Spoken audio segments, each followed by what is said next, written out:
Il était une fois une reine qui reçut d'une vieille fée un étrange champignon capable d'offrir à qui le mangeait le don de comprendre le langage des animaux.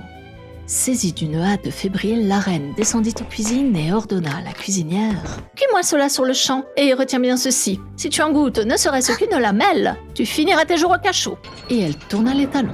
Georgette, restée seule, était pétrifiée devant l'étrange ingrédient. Jamais elle n'avait vu pareille merveille. Pourquoi tant de colère pour un simple champignon ? Oh, et puis, une bonne cuisinière ne sert jamais un plat sans l'avoir goûté, songeait-elle. Elle mit aussitôt le champignon adoré au feu de bois. Dès qu'un parfum envoûtant s'en dégagea, la jeune femme en croqua une minuscule lamelle. Aussitôt, un étrange bourdonnement emplit la pièce. Elle regarda autour d'elle, mais il n'y avait que quelques mouches qui voletaient dans la cuisine. Pourtant, elle comprenait leurs murmures. « Laisse-nous une miette, juste un peu. » Au même instant, dehors dans la cour, quelqu'un dit d'une voix rauque et saccadée « Où allons-nous nous poser, où donc ?» Et une autre voix répondait « Dans le champ d'orge du meunier, oui, allons dans le champ d'orge du meunier !» Lorsque Georgette regarda d'où venait cet étrange dialogue, elle vit un jar qui volait en tête d'une troupe d'oies. « Quelle chance ! Je comprends maintenant pourquoi ma maîtresse tenait tant à ce champignon et voulait le manger tout entier. » Georgette ne douta plus qu'en goûtant le champignon, elle avait appris le langage des animaux. Aussi, elle servit à la reine ce qui restait, comme si de rien n'était.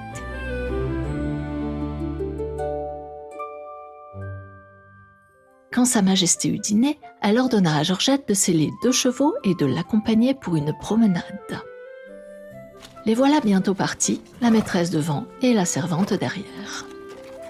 Et comme elle traversait une prairie, le cheval de Georgette se mit à se cabrer et à bondir, hennissant ces mots. « Dis donc, mon frère, je me sens si léger, de si belle humeur aujourd'hui que d'un bond je sauterai par-dessus ces montagnes là-bas. J'en ferai bien autant, mais je porte la reine sur mon dos. Elle tomberait comme une bûche et il n'y aurait rien de bon pour moi.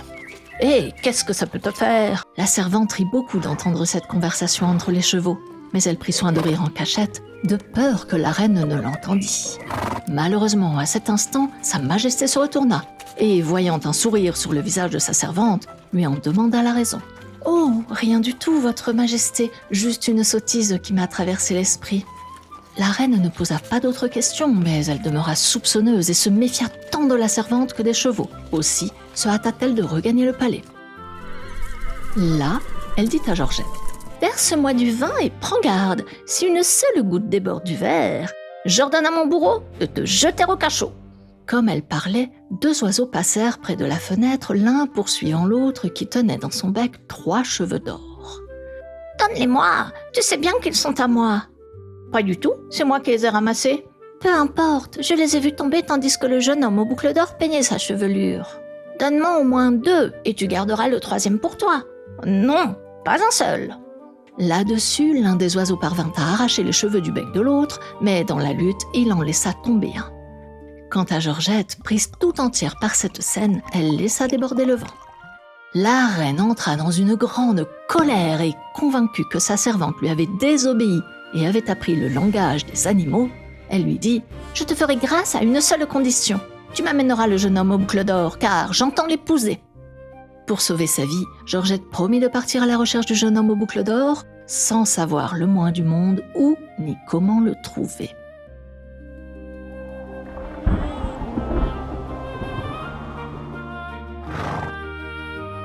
Une fois son cheval sellé et enfourché, elle le laissa aller à sa guise et l'amena à la lisière d'une grande forêt où des bergers avaient laissé brûler un buisson.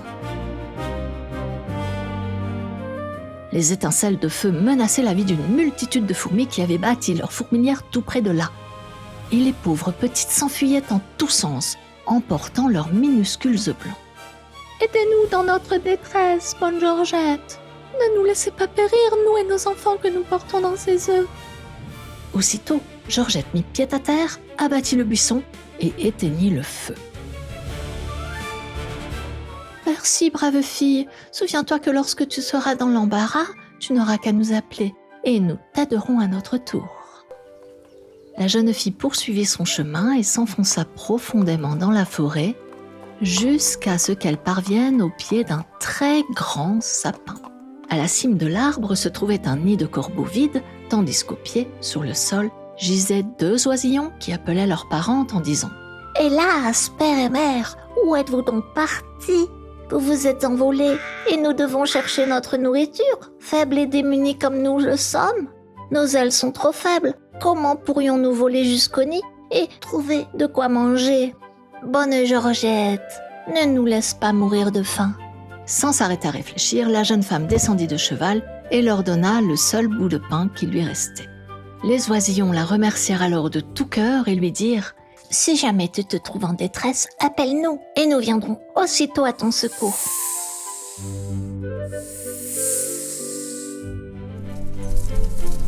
Dès lors, Georgette dut continuer à pied et elle marcha longtemps s'enfonçant toujours plus avant dans la forêt.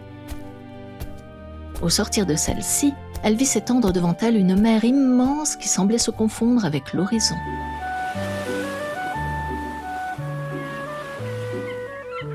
Tout près, 2 hommes se disputaient la possession d'un grand poisson aux écailles d'or qui était tombé dans leur filet. « Le filet m'appartient, donc le poisson est à moi. » Ton filet n'aurait servi à rien. Il se serait perdu dans la mer si je n'étais pas venu avec ma barque juste à point nommé. Eh bien, tu auras la prochaine prise. Et si tu ne prends rien ? Non. Donne-moi celui-là et garde la prochaine pour toi. Je vais mettre fin à votre querelle. Vendez-moi ce poisson, je vous paierai bien et vous partagerez l'argent entre vous. Là-dessus, elle leur remit tout l'argent que la reine lui avait donné pour son voyage, sans en garder une seule pièce pour elle. Les pêcheurs se réjouirent de cette bonne fortune, mais Georgette remit le poisson à l'eau. Reconnaissant de cette liberté inespérée, le poisson plongea et disparut, puis, remontant à la surface, dit « Chaque fois que tu auras besoin de mon aide, tu n'auras qu'à m'appeler. Je ne manquerai pas de te témoigner ma gratitude. » Heureux comme un poisson dans l'eau, il s'en alla. « Où vas-tu donc ?»« Je cherche un époux pour ma maîtresse. On le connaît sous le nom du jeune homme aux boucles d'or, mais je ne sais pas où le trouver. » « Si c'est que ça, on peut facilement te le dire. C'est le prince Zlatovlaska, fils de la reine dont le palais de cristal s'élève sur cette île là-bas. Chaque matin, lorsqu'il peigne ses cheveux, leur lumière dorée se reflète sur la mer et dans le ciel. Si tu veux aller sur l'île, nous t'y conduirons gratuitement pour te remercier de la manière habile et généreuse dont tu as mis fin à notre querelle. Mais, une fois là-bas, prends garde à une chose. Ne te trompe pas sur l'identité du prince car ils sont 12, mais seul Zlatovlaska a les cheveux d'or. »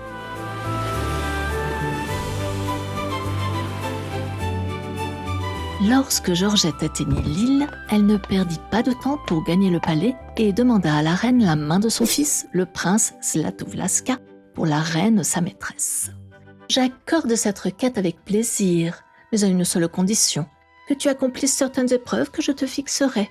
Elles seront au nombre de 3 et devront être achevées en 3 jours, exactement comme je l'ordonnerai.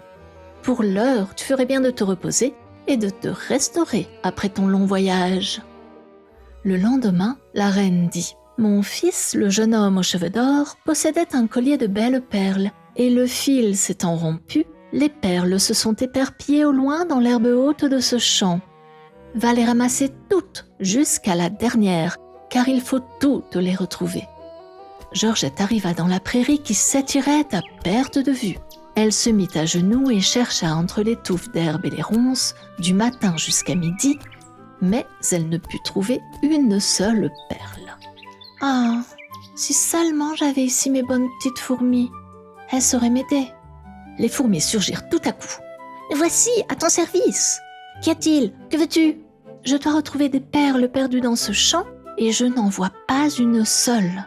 Pouvez-vous m'aider ? » ?»« Patiente un peu, nous te les rapporterons bientôt. » Elle n'eut pas à attendre longtemps car elles lui apportèrent un monceau de perles et il ne lui resta plus qu'à les enfiler sur le fil. Au moment où elle allait faire le nœud, elle vit une fourmi boiteuse s'avancer lentement vers elle, car l'une de ses pattes avait brûlé dans l'incendie du buisson. « Attends, Georgette, ne fais pas le nœud avant d'avoir enfilé cette dernière perle que je t'apporte. » Quand Georgette porta ses perles à la reine, Sa Majesté les compta d'abord pour s'assurer qu'elles y étaient toutes, puis dit « Tu t'es fort bien tiré de cette épreuve. Demain, je t'en donnerai une autre. » De bon matin, la reine convoqua Georgette et lui dit Mon fils a malencontreusement laissé tomber son anneau d'or dans la mer en se baignant. Tu dois retrouver ce bijou et me le rapporter aujourd'hui même. » La jeune femme arpenta la plage d'un pas pensif.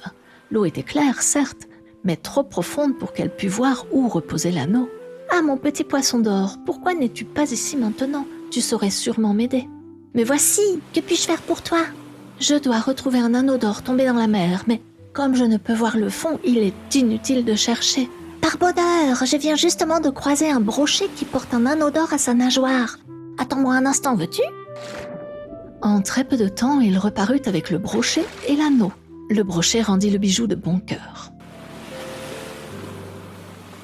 Georgette le rapporta à la reine qui la remercia de son habileté, puis lui annonça la 3e épreuve. « Si tu souhaites vraiment que je donne la main de mon fils aux cheveux d'or à la souveraine qui t'envoie, tu dois me rapporter 2 choses que je désire par-dessus tout. L'eau de la mort et l'eau de la vie. » Georgette n'avait pas la moindre idée de l'endroit où trouver ces eaux. Aussi décida-t-elle de s'en remettre au hasard et de se laisser guider par son flair, comme on dit. Elle alla d'abord dans une direction, puis dans une autre, jusqu'à parvenir à une autre forêt bien sombre. « Ah, si mes petits corbeaux étaient là, peut-être m'aideraient-ils. » Soudain, on entendit un bruissement d'ailes au-dessus de sa tête, puis les corbeaux descendirent en croissant. « Croix, nous voici, nous allons t'aider. Que cherches-tu » ?»« Je voudrais un peu d'eau de la mort et un peu d'eau de la vie. Il m'est impossible de les trouver car je ne sais où chercher. »« Croix, nous savons fort bien où en trouver. Patiente un instant. » Ils s'envolèrent aussitôt mais revinrent bientôt, chacun tenant dans son bec une petite gourde. L'une contenait l'eau de vie, l'autre l'eau de la mort. Georgette, ravie de sa réussite, reprit le chemin du palais. Et comme elle sortait presque de la forêt, elle aperçut une toile d'araignée tendue entre 2 sapins. En son centre, une grosse araignée dévorait une mouche qu'elle venait de tuer. Georgette versa quelques gouttes d'eau de la mort sur l'araignée. Aussitôt, celle-ci lâcha la mouche, qui roula sur le sol comme une cerise mûre, mais dès qu'on l'effleura de l'eau de vie, la mouche se remit à bouger et, étirant un membre après l'autre, se dégagea peu à peu de la toile. Puis elle déploya ses ailes et s'envola, après avoir d'abord bourdonné ces mots à l'oreille de la libératrice. « Georgette, en me rendant la vie, tu as assuré ton propre bonheur, car sans mon aide, tu n'aurais jamais su reconnaître le prince aux cheveux d'or quand tu devras le choisir demain parmi ses 12 frères. » Et la mouche disait vrai, car la reine, voyant que Georgette avait accompli la 3e épreuve, accepta de lui donner son fils Zlatovlaska, mais ajouta qu'elle devrait le retrouver elle-même. Elle la conduisit alors dans une grande salle et l'invita à choisir parmi les 12 beaux jeunes gens assis autour d'une table ronde. Chacun portait une sorte de coiffe de lin qui cachait entièrement le haut de sa tête, de telle sorte que l'œil le plus perçant n'aurait pu découvrir la couleur de leurs cheveux. « Voici mes fils, mais un seul d'entre eux a les cheveux d'or. Si tu le trouves, tu pourras l'emmener.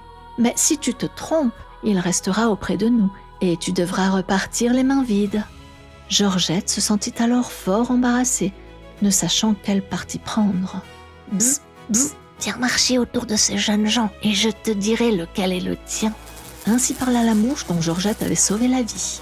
Ainsi rassurée, elle fit hardiment le tour de la table, les désignant l'un après l'autre en disant « Celui-ci n'a pas les cheveux d'or, ni celui-là non plus, ni cet autre. » Soudain, sur l'indication de la mouche, elle s'écria « Le voilà, c'est bien Zlatovlaska. Je le prends pour ma maîtresse, lui que j'ai cherché et que j'ai payé au prix de tant de peine. Vous ne me le refuserez pas cette fois. En effet, tu as deviné juste. » Le prince se leva de son siège et laissant tomber sa coiffe, dévoila dans toute sa splendeur sa chevelure merveilleuse. La lumière éclatante qui en jaillit éblouit les yeux de la jeune femme, et elle tomba aussitôt amoureuse de lui.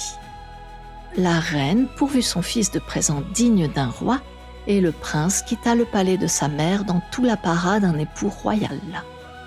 Le voyage de retour se fit sans le moindre incident. Ainsi, pour faire court, Georgette fut proclamée reine et le prince aux cheveux d'or, qui l'aimait vraiment, devint son roi. Voilà, le conte est terminé.